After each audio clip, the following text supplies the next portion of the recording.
My God is so big and so strong and so mighty. There's nothing my God cannot do. Praise the lord everyone. మీరు నా last video చూసినట్లయితే what is your purpose in life గురించి discussion చేస్తున్నా. But unfortunately ఆ video విషయంలో అయితే నేను సంతోషంగా ఉండా అండ్ సైడ్ బై సైడ్ చాలా దుఃఖంగా ఉండా. ఎంత సంతోషంగా ఉన్నానంటే దానికంటే మించిన దుఃఖమే ఉంది. ఎందుకు హ్యాపీగా ఉండానో చెప్తా. ఫస్ట్ ఆఫ్ ఆల్ ఆ వీడియో అనేది అనేక మందికి షేర్ అయింది, అంటే ఆయన వాక్ అనేది అందరికి షేర్ అయిందనే ఉద్దేశంతో సంతోషపడున్నా. అండ్ సెకండ్లీ ఎందుకు సంతోషపడున్నాను అంటే నేను ఏదైతే చూజ్ చేసుకున్నానో ఆ వీడియో టాపిక్ అనేది దేవుడు చిత్తం మన పట్ల ఏమై ఉన్నదో తెలియపరిచేది ఆ వీడియో మోటివ్. సో డెఫినెట్లీ ఆయన చిత్తానుసారంగా ఆయన ఏదైతే ప్లాన్ వేసుకున్నాడో మన పట్ల, అంటే మన జీవితంలో ఆయన ఏదైతే ప్రణాళిక వేసుకున్నాడో ఆ ప్రణాళిక అందరికి తెలియజేసే మోటివ్ మీద వీడియో నడుస్తుంది. సో డెఫినెట్లీ అది అందరికీ దేవుడు మన పట్ల ప్లాన్ వేసుకుని అందరికి తెలియపరుస్తున్నారు. సో దట్ అందరికీ దేవుడి చిత్తం నెరవేరుస్తారనే ఉద్దేశంతో హ్యాపీగా ఉండాలి.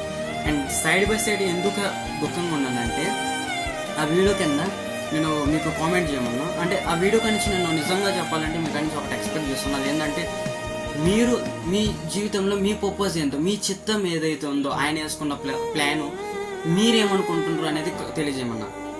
ఒకవేళ ఈ విషయంలో మాత్రం మీకు తెలుసున్నా కామెంట్ చేసి ఉంటే బాగుండు, మీకు తెలియకున్నా కామెంట్ చేసినా బాగుండు. అంటే రెండు వేలు ఎక్స్ప్లెయిన్ చేస్తాను. అంటే ఒకవేళ మీకు తెలుసున్నది దేవుడు మీ మీద ఏదైతే ప్రణాళిక వేసుకున్నాడో అని తెలిసి ఉంటే అది కామెంట్ చేసి ఉంటే, ఎవరైతే కొత్తగా చూస్తుంటే ఎవరికైతే తెలీదో వాళ్ళకి తెలిసిండు కదా. సో డెఫినెట్లీ మీరు ఇతరులకి వాక్యం ఇండైరెక్ట్గా షేర్ చేస్తుంది. అండ్ సెకండ్లీ ఒకవేళ మీకు తెలియకపోయిందంటే తెలుసుకునే దానికి ఒక అవకాశం ఉంది కదా. అంటే నాకు కూడా ఒక క్యూరియాసిటీ ఉంటుంది, అరే చక్కగా తెలుసుకోవాలని క్యూరియాసిటీ ఉంది, దీనికోసమని చేయాలి. అట్లీస్ట్ ఒక్కరైనా కామెంట్ చేసి ఉంటే అరే నిజంగా భారం దీన్ని బట్టి అర్థమవుతుంది ఏంటంటే సిగ్గు లేకుండా ఒప్పుకోండి. మీకు దేవుడు ఏదైతే ప్రణాళిక వేసుకున్నాడో అవసరం లేదు.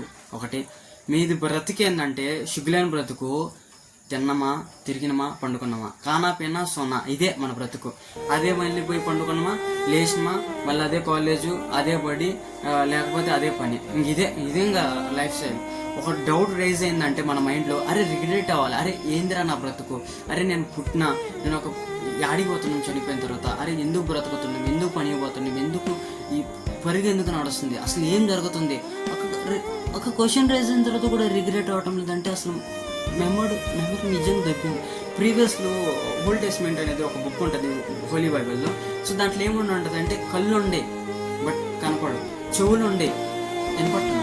ఇలా సేమ్ వే ఎంత అపవాదం అనేది కళ్ళు ఎంత మూసేసినాయి, ఎంత చెవులు చేసింది అంటే మనకి సరౌండింగ్లో క్వశ్చన్స్ రేజ్ అయినా కూడా దాని ఆన్సర్ కూడా ఫైండ్ అవుట్ చేసేదానికి పోవటం లేదు. ఆన్సర్స్ ఫైండ్ అవుట్ కాదు, అసలు ఆన్సర్స్ ఫ్రంట్ ఉన్నా కూడా దాన్ని తీసుకోలేకపోతున్నాయి. ఎంత దౌర్భాగ్య స్థితిలో ఉన్నా. మన దరిద్రమో మన మంచిదో తెలియదు కానీ నిజంగా దరిద్రం అనొచ్చు. As a Christian circle, as a Bible, as a మంచి ఎడ్యుకేషన్ ఉన్న ఈ మూడు ఉండే వాళ్ళకి లేదు చాలా అకౌంటబిలిటీ, చాలా రెస్పాన్సిబిలిటీ ఉంది. దరిద్రం ఈ మూడు లేకపోయింటే బాగుంది అనిపించింది. ఎందుకంటే మనకి సర్కిల్ అనేది ఉంది, అంటే మంచి ఉంది చెడు ఉంది. అదే క్రిస్టియన్ సర్కిల్లో ఉన్న తర్వాత మంచి ఏందో చెడు ఏందో క్లియర్గా డైరెక్ట్గా ప్రీచింగ్ ఉంటుంది. And secondly Bible plus education, ఈ రెండు ఉన్న వాళ్ళకి ఏంటంటే అరే ఎంతో మందికి ఇది తెలియక చేస్తుంది తప్పు. బట్ మన చేతిలో హోలీ బైబిల్ అనేది ఉంది, అరే ఆయన మైండ్ ఉంది, ఆయన హృదయం ఉంది, అరే ఎలా జీవించాలి, మన పర్పస్ అనేది ఎక్కడో మీరు పోయి మొత్తం ఏదో ల్యాండ్లో మొత్తం మీ లక్షలు లేక కోట్లు పెట్టి మీ సమయం అంతా ఏం అవసరం లేదు. ఒక రెక్క కూర్చుని గంట టైం స్పెండ్ చేస్తే మొత్తం మీ జీవితం చరిత్ర ఏందో, మీ జీవితం ఏదైతే ప్రణాళిక ఉందో మొత్తం బయటపడద్దు. But we don't want that. And also అదే చెప్పేది, కళ్ళు ఉండి చెవులు ఉండి అన్నా కదా, ఏం ఫైదా లేదు. ఉండే అంతే, దాన్ని అంత అంటే అంధకారంలో పోయింది. మీరు ఒప్పుకున్నా ఒప్పుకోకపోయినా సిగ్గు లేకుండా మీరు ఈ రోజైనా అగ్రీ అవ్వండి దట్ తెలియని దేవుడా, తెలుసుకోవాలని ఆశ ఉంది, ఎలా అనే క్యూరియాసిటీ మీద మీరు ఫైర్ కానీ రేపగలిగితే మిగతా పని ఆయన చేసుకుంటాడు నా ద్వారా. మీరు ఇప్పుడు ఏం చేయాలంటే ఏం చేయని అవసరం లేదు, కలిసి ఎదుగుదాం. అసలు మనకి ఆయన పట్ల ఏమవుతుందో plan, what's purpose in life, అసలు మన పట్ల ఆయనకేం ప్లాన్ ఉంది. ఇది ఒకలా అన్బిలీవర్స్ చూస్తున్నారు, బిలీవర్స్ చూస్తున్నారు, ఇట్ డజంట్ మ్యాటర్. బట్ అందరం కలిసి ఎదుగుతాం. ఇది not only for Christian, not only for the Muslim, not only for Hindu, but it's for the human being. ఒక మనిషికి చేస్తుంది ఒక దేవుడు అనేవాడు, ఆ దేవుడికి మన పట్ల హ్యూమన్ బీయింగ్ చేసుకున్నాడు కదా. ఆయనకి ఏదో మనలాగా పిచ్చి షాట్లు చేసేదానికి ఏదో టైం పాస్ అవ్వక ఏదో ఒక టైంపాస్ లాగా మనం అది సృజించుకోలేము నాయన. మీ తల్లి గర్భంలో నువ్వు నిర్మించక ముందే ఆయనకు ఒక ప్రణాళిక ఉంది నీ జీవితం పట్ల. ఆ ప్రణాళిక తెలియజేసేది ఈ వీడియో. సో ఎండింగ్ వరకు కలిసి ఎదుగుదాం, కలిసి తెలుసుకుందాం, కలిసి ఎవరికైతే తెలియదో ఆయన మన జీవితంలో ఆయన ఏమైతే ప్లాన్ వేసుకున్నాడో అది తెలీదో అందరికీ తెలియజెప్పిద్దాం. ఓకే, ఇక మీదట అకౌంటబిలిటీకి బతుకుదాం. ఓకేనా? సో ఎలా ఫైండ్ అవుట్ చేయాలి? Here the question comes, what's the purpose in life? దేవుడు అసలు మన పట్ల ఏం ప్రణాళిక వేసుకుని ఉంటాడు, ఇది ఎలా ఎత్తకాలి? సో డెఫినెట్లీ ఒక టీచర్ కానీ ఒక ఎగ్జామ్ పెట్టాలి, లేకపోతే ఒక ఎగ్జామ్ పేపర్ సెట్ చేయాలంటే ఆమె ఆలోచనలు వచ్చిందంటే సరిపోయిందా? డెఫినెట్లీ అది ఫస్ట్ పార్ట్. ఆలోచన వచ్చింది, తర్వాత ఏం చేస్తుంది? ఆమె రికార్డ్గా ఏడొక దగ్గర డాక్యుమెంట్ టైప్ సాఫ్ట్ కాపీయో లేకపోతే ఎక్కడో దగ్గర హార్డ్వేర్లోనో సాఫ్ట్వేర్లోనో ఆమె స్టోర్ అనేది చేస్తుంది. రైట్? అవునా కదా? అంటే క్వశ్చన్ పేపర్ ఒకవేళ ఎగ్జామ్ ఇవ్వాలి. సో డెఫినెట్లీ ఆమె క్వశ్చన్ సిలబస్ నుంచి ప్రిపేర్ అవుతున్నప్పుడు ఆమె ఏం చేస్తుంది అంటే మొత్తం అనేది ఒక రికార్డ్, సాఫ్ట్ కాపీ అయినా హార్డ్ కాపీ అయినా రికార్డ్ చేస్తుంది. So definitely there will be a manual. అంటే మాన్యువల్ లేకుండా మనకి ఇప్పుడు సబ్మిట్ చేయాలంటే డెఫినెట్లీ మాన్యువల్ ఉండాలి కదా. అంటే మనకు అర్థం కావాలంటే డెఫినెట్లీ మాన్యువల్ ఉండాలి కదా. సో డెఫినెట్లీ దేవుడు అనేవాడు ఉంటే ఒక మాన్యువల్ రాసి ఉండాలి. బట్ మాన్యువల్ అంటే ఏంది? అంటే మాన్యువల్ అంటే ఏమో కాదు, జస్ట్ అంటే ఇప్పుడు ఎగ్జామ్కి మనం ప్రిపేర్ చేసేదానికి ఒక సిలబస్ అన్నీ ఒక గ్యాదర్ అయి ఉంటాయి కదా. ఆ టెక్స్ట్ బుక్స్ అన్నీ గ్యాదర్ అయిన తర్వాత దాన్ని బట్టి మనం ఎగ్జామ్ రాస్తాం. ఇన్ ద సేమ్ వే మన లైఫ్లో ఎలా జీవించాలి, మన జీవితం పట్ల, మన జీవితంలో ఆయన పర్పస్ ఏంది అనేదన్నీ ఒక దిక్కే ఉంటే ఆ బుక్ ఏదో, రియల్ బుక్ ఏదో అది మనం ఫైండ్ అవుట్ చేయాలి. అది ఎలా ఫైండ్ అవుట్ చేయాలంటే ఫస్ట్ ఆఫ్ ఆల్ మన పట్ల ఆయన చిత్తం ఏదైతే ఉందో తెలుసుకుంటే ముందు ఫస్ట్ ఆయన ఎవరో, ఆయన ఆడుంటాడో ఆయన్ని ఎతకాలి. ఫస్ట్ దేవుణ్ణి కానీ ఎతికిందనుకో మిగతా ప్రాసెసింగ్ అంతా స్టెప్ బై స్టెప్ అవుతుంది. మళ్ళీ క్వశ్చన్, దేవుణ్ణి ఎలా ఎతకాలంటే ఫస్ట్ ఆఫ్ ఆల్ దేవుళ్ళు ఎంతమంది ఉంటారు క్లియర్గా చెప్పండి. ఒకే దేవుడు. ఓకే, సో దేవుడు ఒకడే ఉన్నప్పుడు ఆయన హృదయం కూడా, ఆయన మనసు కూడా, ఆయన మాట, బాట, తేట అన్నీ ఒకటే ఉంటాయి కదా. సో డెఫినెట్లీ ఆ హృదయం ఏమై ఉంటుంది, ఆ మనసు ఏమై ఉంటుంది, అసలు ఆ ఒక్క దేవుడు ఎవరై ఉంటాడు? ఆ రియల్ మాన్యువల్ ఎక్కడ? ఆ రియల్ మాన్యువల్ ఫైండ్ అవుట్ చేస్తే దేవుడు చిక్కేస్తాడు. ఆ దేవుడు చెక్కాలంటే రియల్ మాన్యువల్ ఎతకాలి. ఈ రియల్ మాన్యువల్ ఎలా ఎతకాలి ఆలోచిస్తుండ్రా? రియల్ మాన్యువల్ ఎతకేదానికి ఒక చిన్న చిట్కా చెప్తా. సో డెఫినెట్లీ మనకి ఇప్పుడు కరెంట్ సిచ్యువేషన్లో భగవద్గీత ఉంది అండ్ ఖురాన్ ఉంది.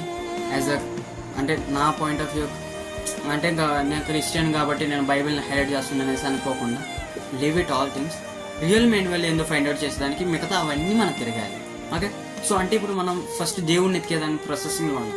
దేవుని కానీ మనం డైరెక్ట్ అడిగిందనుకో మిగతా అన్ని పడబడతాయి. బట్ ఆయన హృదయం, ఆయన పర్పస్ ఏందో తెలుసుకునే ముందు రియల్ మాన్యువల్ ఏడొక దగ్గర మెన్షన్ చేసి ఉంటారు. ఆ రియల్ మాన్యువల్ ఫైండ్ అవుట్ చేసే ప్రాసెసింగ్లో మనం ఉన్నాం. సో ఫస్ట్ స్టెప్ ఏంటంటే రియల్ మాన్యువల్ అనేది ఫైండ్ అవుట్ చేయాలి.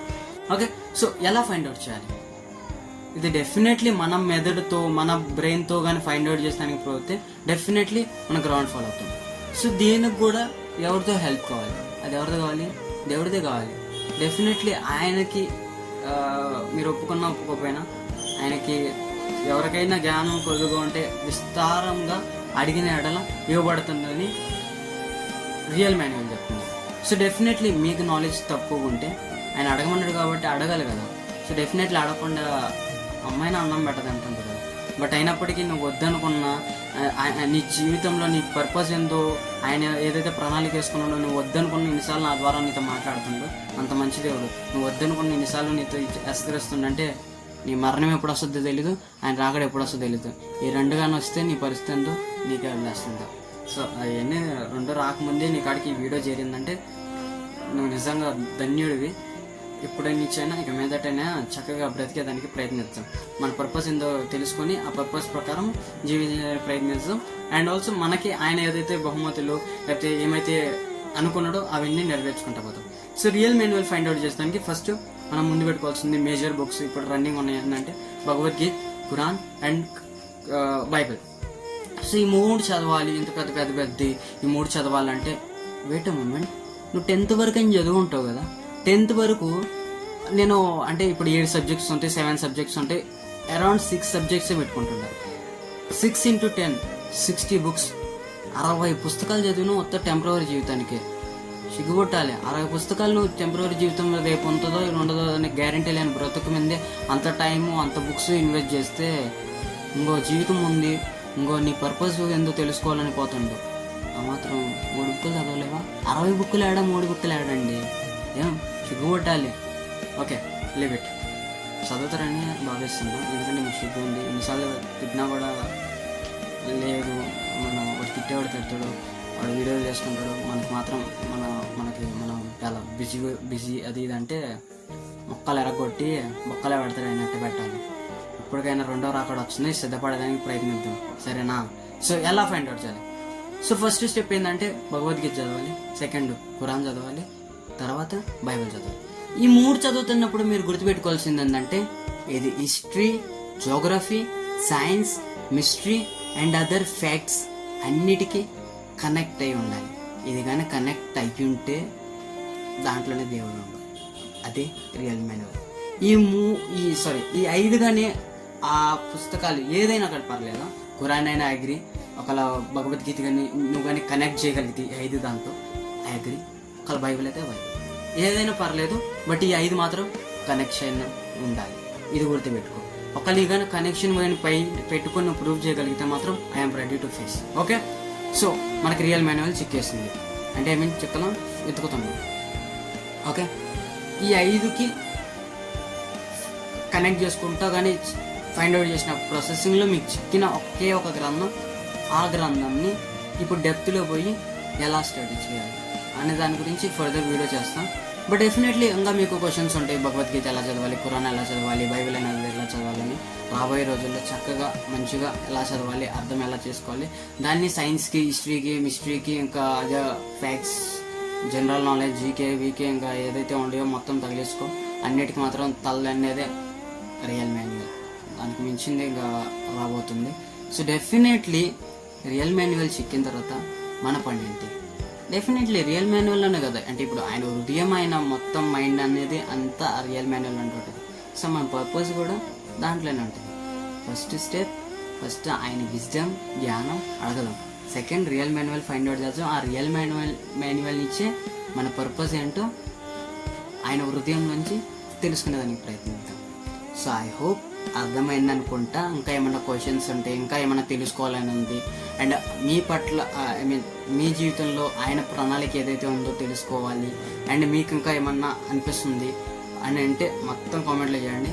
డిస్క్రిప్షన్లో నా నెంబర్ వదులుతుండా. ఇంకేమన్నా పర్సనల్గా మీకు బైబిల్ రీడింగు, లేకపోతే భగవద్గీత, లేకపోతే ఖురాన్ ఇటువంటి మీద ఎలా అవగాహన తెచ్చుకోవాలి, మంచిగా ఎలా చదవాలి, మంచిగా రియల్ మాన్యువల్ ఏదైతే ఉందో అది ఫైండ్ అవుట్ చేయాలి, నిజమైన దేవుడు ఎవరు, ఇవన్నీ వీడియోస్కి అంటే క్లియర్గా షార్ట్ ఫామ్లో మీకు ఆన్సర్లు కావాలంటే మాత్రం డిస్క్రిప్షన్లో నా నెంబర్ ఉంటుంది, దాంట్లో మీరు వాట్సాప్ టెక్స్ట్ చేయండి, లేకపోతే కాల్ చేయండి.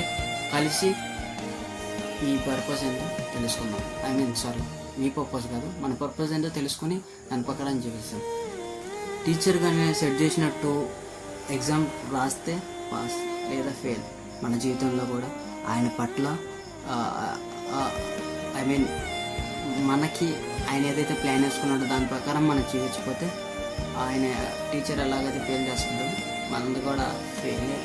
సో అవన్నీ రాకముందే ఒక హెచ్చరిక, కాదు కూడదు, మనం ఏదో పోతున్నాం, ఏదో పనికి పోతున్నాం, ఏదో ఇదంటే ఒక్క